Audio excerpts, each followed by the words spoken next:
সুপ্রিয় শিক্ষার্থী, Gazipur homeopathic medical college কর্তৃক আয়োজিত অনলাইন ক্লাসে সবাইকে স্বাগতম। আজকে পাঠ আলোচনায় আপনাদের সাথে আছি আমি ডাক্তার রেদওয়ানা সরকার, অ্যাসোসিয়েট প্রফেসর, অত্র কলেজ। জরুরি প্রয়োজন ছাড়া কেউ গাইডের বাইরে বের হবেন না, আর যদি প্রয়োজন হয় তাহলে অবশ্যই মাস্ক পরে আমরা ঘর থেকে বের হব। আজকে আমি তাহলে এখন আসি আপনাদের মূল আলোচনায়। আজকে আমি পড়াবো তৃতীয় বর্ষের প্যাথোলজি। আজকের টপিকস হলো গ্যাংগ্রিন। প্রথমে আমি গ্যাংগ্রিন কাকে বলে বা গ্যাংগ্রিন কী আলোচনা করব। গ্যাংগ্রিনের ডেফিনেশন, সংজ্ঞা। গ্যাংগ্রিন কাকে বলে? Gangrene means macroscopic death of tissue. Macroscopic মানে নেক্রোসিস। ম্যাক্রো মানে একটু বেশি পরিমাণ টিস্যু যদি ধ্বংস হয় তখন তাহাকে বলা হয়। এবং সুপারএডেড পুট্রিফ্যাকশন, যেখানে পুট্রিফ্যাকশন মানে স্লাপ আউট হয়ে যাবে, ম্যাক্সিমাম টিস্যু যেখান থেকে স্লাপ আউট হয়ে যাবে সেটাকে বলা হয়েছে গ্যাংগ্রিন। যেখানে টিস্যুগুলি নষ্ট হয়ে যাবে তাকে বলা হয় গ্যাংগ্রিন। বাংলায় হলো দেহের একটু বৃহৎ অংশ নষ্ট হয়ে গেলে, অর্থাৎ দেহের তন্তু মানে টিস্যু সমূহের ধ্বংসপ্রাপ্তকে বলা হয় গ্যাংগ্রিন। যেখানে কোনো ব্লাড সাপ্লাই থাকবে না, সেই জন্যই বলছে টিস্যু উইথ সুপারএডেড পুট্রিফ্যাকশন। এখান থেকে পুট্রিফ্যাকশন, পাস ফর্মেশন, এখান থেকে সব স্লাপ আউট হয়ে উঠে যাবে, সেটাকে বলছে সুপারএডেড। যেখানে ব্লাড সাপ্লাই নাই সেটাকে বলছে গ্যাংগ্রিন। গ্যাংগ্রিনের টাইপ, কয় ধরনের গ্যাংগ্রিন আছে? টাইপ একটা হলো ড্রাই গ্যাংগ্রিন, ময়েস্ট গ্যাংগ্রিন, আর একটা হলো গ্যাস গ্যাংগ্রিন। 3 রকমের গ্যাংগ্রিন আছে।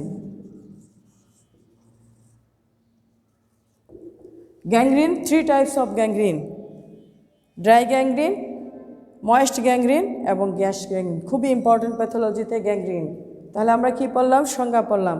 যেখানে বৃহৎ অংশ পুট্রিফ্যাকশন হয়ে যায় তখন তাকে তন্তুসমূহের ধ্বংসপ্রাপ্ত হলে তখন তাকে আমরা বলবো gangrene. Type 3 types of gangrene. একটা ড্রাই, শুকনো শুষ্ক গ্যাংগ্রিন, ময়েস্ট আর্দ্র গ্যাংগ্রিন, একটা হলো গ্যাস গ্যাংগ্রিন। এই 3 ধরনের গ্যাংগ্রিন শরীরে হয়, মানব দেহে।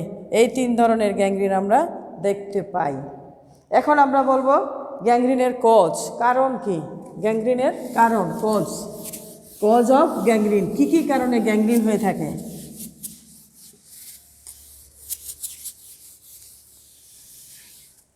কি কি কারণ আছে গ্যাংগ্রিনের? Cause of gangrene.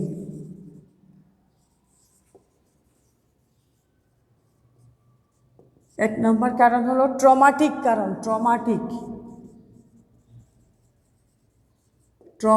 ট্রমাটিক মানে যে কোনো ক্ষত, any type of injury, wound, যে কোনো ধরনের ক্ষত, ইনজুরি, হঠাৎ করে কোনো জায়গায় যদি আঘাত লাগে এটাকে বলা হয়েছে ট্রমাটিক। এটা ডাইরেক্টও হতে পারে, ইনডাইরেক্টও হতে পারে। ডাইরেক্ট অথবা ইনডাইরেক্ট, এই 2 ধরনের ইনজুরি হতে পারে। ডাইরেক্ট হঠাৎ করে কেউ ছুরি দিয়ে আঘাত দিল, হঠাৎ করে কোনো অ্যাক্সিডেন্ট হলো, হঠাৎ করে কেউ তাকে আঘাত দিল, সেটা হলো ডাইরেক্ট।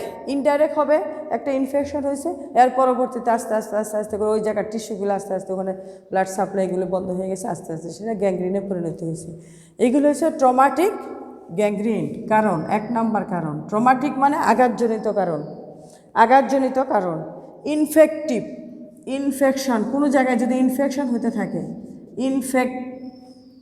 ইনফেক্টিভ কোনো জায়গায় যদি ইনফেকশন হতে থাকে, দীর্ঘ সময় যদি কোনো জায়গায় ইনফেকশন হতে থাকে, যেমন অর্গানিজম, কোনো জীবাণু দিয়ে যদি হয়, অর্গানিজম যে কোনো জীবাণু দিয়ে যদি কোনো জায়গায় কোনো ইনফেকশন হয়ে থাকে তখন তাহাকে বলা হয় গ্যাংগ্রিন। তখন তাহার নাম হলো ইনফেক্টিভ গ্যাংগ্রিন। একটা কারণ, কি কারণ? অর্গানিজম মানে জীবাণু গঠিত। অর্গানিজম মানে জীবাণু দিয়ে যদি কোনো ইনফেকশন হয় সেখান থেকে যদি গ্যাংগ্রিন হয় সেটাকে বলা হয়েছে ইনফেক্টিভ গ্যাংগ্রিন। ইনফেকশনের কারণে যদি গ্যাংগ্রিন হয় যেমন কি অর্গানিজম? ক্লোস্ট্রিডিয়াম ওয়েলশাই একটা জীবাণু আছে, যে জীবাণুগুলি অক্সিজেন ছাড়া বাঁচতে পারে, যেমন ক্লোস্ট্রিডিয়াম ওয়েলশাই একটা জীবাণু, ক্লোস্ট্রিডিয়াম ওয়েলশাই, সেই জীবাণু দিয়ে এই ইনফেকশন হলো, তখন তাকে বলা হয়, তখন সেই কারণটা হবে ইনফেক্টিভ, ইনফেকশনের জন্য ক্লোস্ট্রিডিয়াম ওয়েলশাই, ক্লোস্ট্রিডিয়াম টিটেনি, এইগুলি দিয়ে কি হয় ইনফেক্টিভ কারণ। তারপর হলো নেক্রোসিস ডিজিজ, কোনো জায়গায় যদি নেক্রোসিস থাকে, নেক্রোসিস ডিজিজ, নেক্রোসিস ডিজিজ যদি থাকে, কোনো জায়গায় টিস্যু ধ্বংস হইতে থাকে, নেক্রোসিস ডিজিজ, কোনো জায়গার টিস্যু যদি নেক্রোসিস হইতে থাকে দীর্ঘ সময় ধরে, তখন এটা আস্তে আস্তে গ্যাংগ্রিনে পরিণত হয়। কিছু রোগ আছে যেসব রোগের জন্য ডিজিজ, কিছু রোগ আছে যেসব রোগের জন্য গ্যাংগ্রিন হয়, যেমন ডায়াবেটিক্স, ডায়াবেটিক্স, যেমন ডায়াবেটিস, ক্রনিক ইনফেকশন,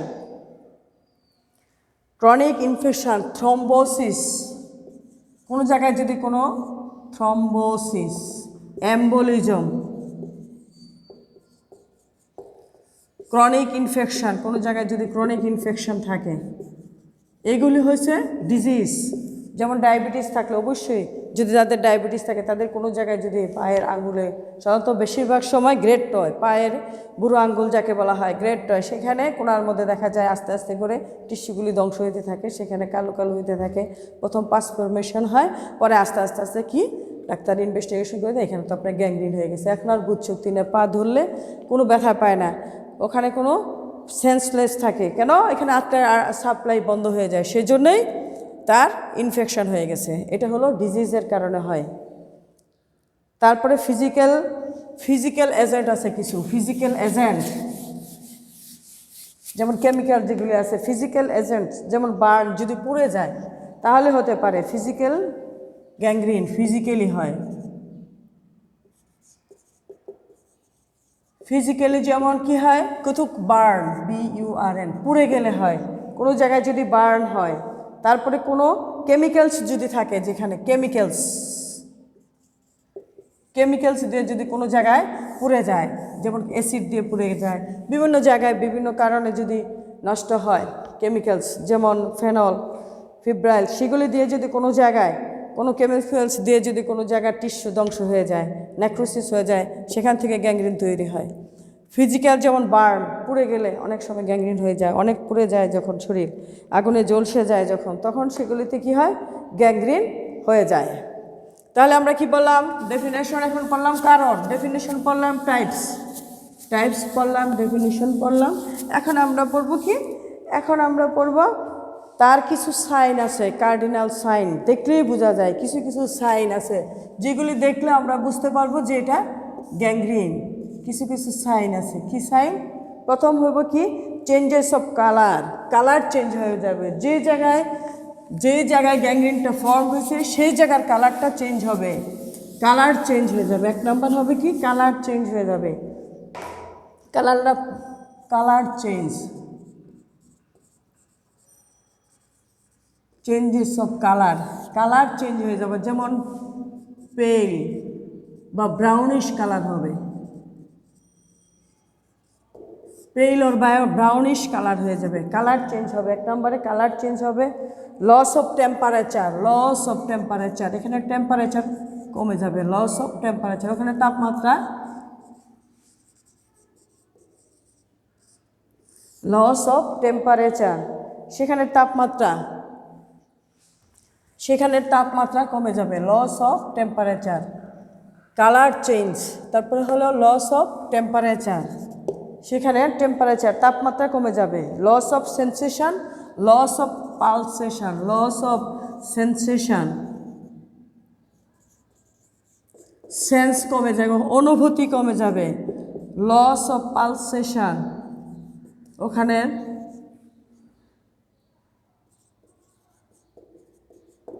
ওখানের যে দপদপানি সেটাও কমে যাবে। লস অফ পালসেশন, এখানে যেহেতু আর্টারি সাপ্লাই নেই সেখানে কোনো নকিং হবে না। তারপর লস অফ ফাংশন, 5 নাম্বার হবে লস অফ ফাংশন, এখানে কার্যক্ষমতা থাকবে না, কমে যাবে, এখানের কার্যক্ষমতা বিলুপ্তি হবে। তাহলে আমরা যে কোনো জায়গায় যদি গ্যাংগ্রিন হয় আমরা এই সাইনগুলি দেখব যে এখানের কালার চেঞ্জ হয়ে গেছে, ওখানে টেম্পারেচার আমরা পাচ্ছি না, যেহেতু এখানে আর্টারি সাপ্লাই নেই, ব্লাড সাপ্লাই নেই, সেজন্য এখানের সাপ্লাইগুলি আমরা পাবো না। এই সাপ্লাইগুলি যদি আমরা না পাই তাহলে আমরা বুঝবো যে এই জায়গার মধ্যে সামথিং রং, যে এখানে আমরা টেম্পারেচার পাবো না। এখন যে জায়গায় আর্টারি সাপ্লাই থাকবে না সেই জায়গায় টেম্পারেচার হবে না, সেই জায়গায় পালস থাকবে না, পালসেশন আমরা পাবো না, সেন্স পাবে না, ওখানে চিমটি দিলে বা কোনো আঘাত করলে সেন্স পাবে না, সেজন্য এই জায়গাটা নষ্ট হয়ে যায়, পুট্রিফ্যাকশন। সেজন্য আমরা সংজ্ঞাতেই বলছি যে ওই জায়গাটা একদম স্লাপ আউট হয়ে উঠে যায়, পচে যায়, যে জায়গাটা পচন, গ্যাংগ্রিন মানে হলো একটা পচন, যেই জায়গার টিস্যু আর্টারি সাপ্লাই কিছু থাকবে না সেই জায়গার জিনিস, টিস্যু সেলগুলো আস্তে আস্তে মরে যাবে।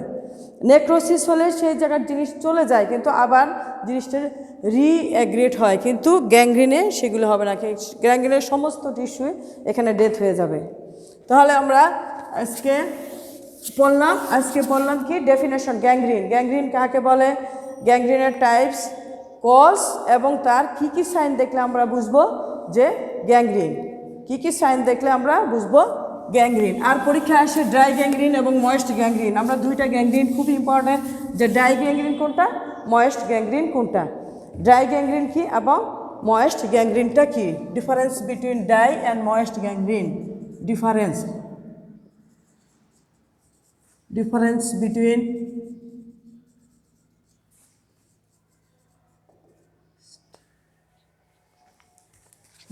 between moist and dry gangrene.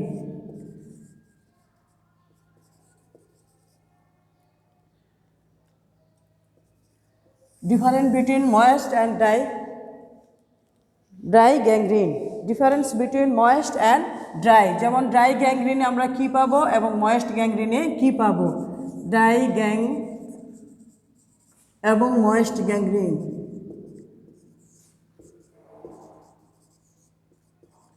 Dry এবং ময়েস্ট গ্যাংগ্রিনের মধ্যে আমরা কি পাবো, ড্রাই গ্যাংগ্রিনটা থাকবে শুকনা এবং একটা ডিমার্কেশন লাইন থাকবে, ড্রাই গ্যাংগ্রিনে একটা শুকনা এবং একটা ডিমার্কেশন লাইন থাকবে। ময়েস্ট গ্যাংগ্রিন ভিজা এবং তার লাইন, ডিমার্কেশন লাইনটা ঠিক থাকবে না। এটা হলো ড্রাই গ্যাংগ্রিন এবং ময়েস্ট গ্যাংগ্রিনের পার্থক্য হলো, ড্রাই গ্যাংগ্রিনের ডিমার্কেশন লাইন থাকবে, এখানে ডিমার্কেশন লাইনটা থাকবে না। এই ড্রাই গ্যাংগ্রিনে ফাউল স্মেল মানে দুর্গন্ধ কম, ময়েস্ট গ্যাংগ্রিনে দুর্গন্ধ বেশি থাকবে। এটা আস্তে আস্তে ছড়াবে, ময়েস্ট গ্যাংগ্রিনটা দ্রুত ছড়াবে। তারপরে এটা স্লো, এটার ইনফেকশন রেট কম, এটা ইনফেক্টিভ, এটা বেশি ইনফেক্টিভ ময়েস্ট গ্যাংগ্রিন, যেহেতু ভিজা সেটা বোঝা যায় না আসলে, এটার কোনো ডিমার্কেশন লাইন থাকে না, বিদায় এটা খুব দ্রুত ছড়ায় এবং কত জায়গা এক্সপান্ড হয়েছে এটা ডিমার্কেট করতে এটা টাফ। আর এটার ডিমার্কেশন লাইন থাকে যে এতটুক গেল, এটা আমরা ডিমার্কেশন আউটলুকিং থেকে আমরা এটা আইডেন্টিফাই করতে পারি, সেজন্য এটা কম ডেঞ্জারাস, এটা বেশি ডেঞ্জারাস। আরেকটা হলো এখানে যেমন বার্জার ডিজিজ, ড্রাই গ্যাংগ্রিনটা হয়েছে বার্জার ডিজিজ সাধারণত, আর ময়েস্ট গ্যাংগ্রিন হলো হার্নিয়ার ক্ষেত্রে, স্ট্রাঙ্গুলেটেড হার্নিয়া, বিভিন্ন ময়েস্ট জায়গার মধ্যে যেগুলি হয়, এটা হলো ড্রাই গ্যাংগ্রিন। বার্জার ডিজিজ খুবই ইম্পর্ট্যান্ট, বার্জার ডিজিজ আমরা আলোচনা করব। বার্জার একটা অনেক বড় ধরনের একটা ডিজিজ, যা পায়ের বুড়ো আঙ্গুলে হয়, গ্রেট টয়েস ইন লেগ। এই আঙ্গুলে যেই ডিজিজটা হয়, বুড়ো আঙ্গুল আস্তে আস্তে পচে যায়, আস্তে আস্তে আঙ্গুল কেটে ফেলে দেয়, তারপর আস্তে আস্তে উপরের দিকে উঠে পা কেটে ফেলে দেয়, এটা হচ্ছে বার্জার ডিজিজ। যারা স্মোকিং করে, যাদের ডায়াবেটিস, তাদের ম্যাক্সিমাম এই রোগে তারা বুঝে বার্জার ডিজিজ। তাহলে আপনাদের আজকে গ্যাংগ্রিনের যা পড়ালাম, গ্যাংগ্রিন কাকে বলে, গ্যাংগ্রিনের কারণ, টাইপস এবং সাইন, আর কি পার্থক্য ড্রাই গ্যাংগ্রিন। সুপ্রিয় শিক্ষার্থী, তোমার আপনাদেরকে অনেক ধন্যবাদ। আগামী ক্লাসে আপনাদের আবার দেখা হবে, এই জানিয়ে সবাই ভালো থাকুন, সুস্থ থাকুন, আল্লাহ হাফেজ।